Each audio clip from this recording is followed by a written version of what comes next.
यूं तो रसूल अल्लाह सल्लल्लाहु अलैहि वसल्लम की अज़मतें बेहिसाब हैं कि उनका इहाता नहीं किया जा सकता, लेकिन मैं जिस अज़मत के बारे में आपको बताने जा रहा हूं उसे खुद अल्लाह ने कुरान में बयान किया है। وَإِذْ أَخَذَ اللَّهُ مِيثَاقَ النَّبِيِّينَ لَمَا آتَيْتُكُم مِّن كِتَابٍ وَحِكْمَةٍ ثُمَّ جَاءَكُمْ رَسُولٌ مُّصَدِّقٌ لِّمَا مَعَكُمْ لَتُؤْمِنُنَّ بِهِ وَلَتُنصُرُنَّهُ قَالَ أَأَقْرَرْتُمْ وَأَخَذْتُمْ عَلَى ذَلِكُمْ إِصْرِي قَالُوا أَقْرَرْنَا قَالَ فَاشْهَدُوا وَأَنَا مَعَكُمْ مِنَ الشَّاهِدِينَ فمن تولى بعد ذلك فأولئك هم الفاسقون أفغير دين الله يبغون وله أسلم من في السماوات والأرض طوعا وكرها وإليه يرجعون۔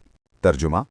और जब अल्लाह ने पैगंबरों का अहद लिया कि जो कुछ मैंने तुम्हें किताब और हिकमत दी, फिर तुम्हारे पास पैगंबर आए जो सच्चा साबित करें उन पेशन गोइयों को जो तुम्हारे पास हैं, तो तुम उस पर ईमान लाओगे और उसकी मदद करोगे। अल्लाह ने कहा, क्या तुमने इकरार किया और उस पर मेरा अहद कबूल किया? उन्होंने कहा, हम इकरार करते हैं। फरमाया, अब गवाह रहो और मैं भी तुम्हारे साथ गवाह हूं। बस जो शख्स फिर जाए तो ऐसे ही लोग नाफरमान हैं। क्या ये लोग अल्लाह के दीन के सिवा कोई और दीन चाहते हैं? हालांकि उसी के हुक्म में है जो कोई आसमान और ज़मीन में है, खुशी से या नाखुशी से, और सब उसी की तरफ लौट आए जाएंगे।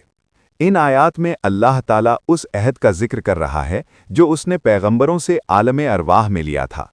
ये आलम अरवाह हमारे यूनिवर्स से अलग एक यूनिवर्स है जो डिफरेंट डायमेंशंस में है। यहाँ सारे इंसानों की रूहें एग्जिस्ट करती हैं। आदम अलैहिस्सलाम से लेकर क़यामत तक जितने भी इंसान पैदा होने वाले हैं, उन सब की रूहें अल्लाह ताला ने इसी आलम अरवाह में पैदा फरमाईं।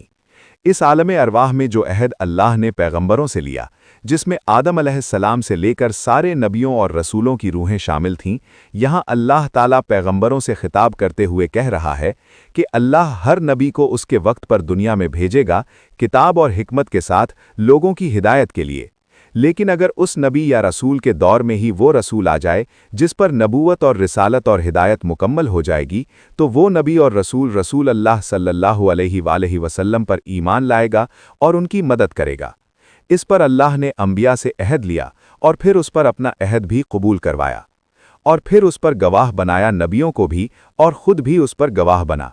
यानी जिस भी नबी या रसूल के दौर में रसूल अल्लाह सल्लल्लाहु अलैहि वसल्लम का ज़हूर हो जाता, उस नबी और रसूल पर यह लाजिम था कि वो अपनी नबूवत और रिसालत को छोड़कर रसूल अल्लाह सल्लल्लाहु अलैहि वसल्लम की पैरवी और इताअत करें।